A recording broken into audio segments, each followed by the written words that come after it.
Tonight, more than 2 days after Hurricane Milton slammed Florida, dramatic high water rescues still underway. Where's everybody at? Show me. New body camera video showing Hillsborough County deputies saving this family of 8, including a child from their flooded home. Hey, if you guys have any trouble, let somebody know. Using a rope to guide them to safety.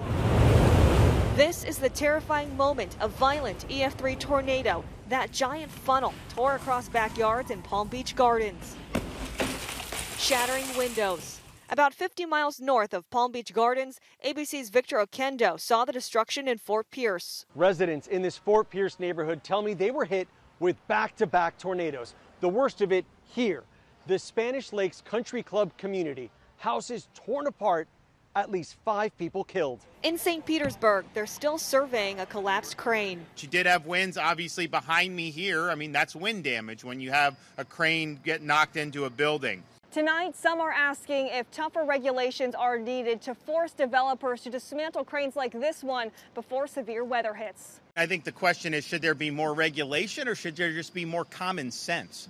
I mean, do we have to regulate everything? And tonight, new information about this harrowing hurricane rescue.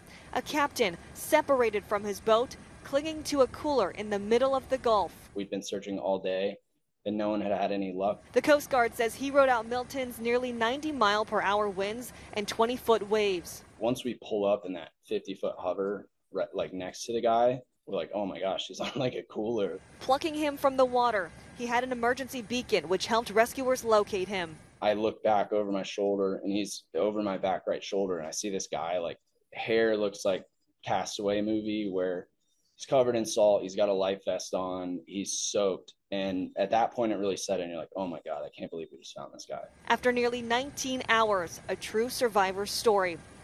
Jacqueline Lee, ABC News, St. Petersburg, Florida.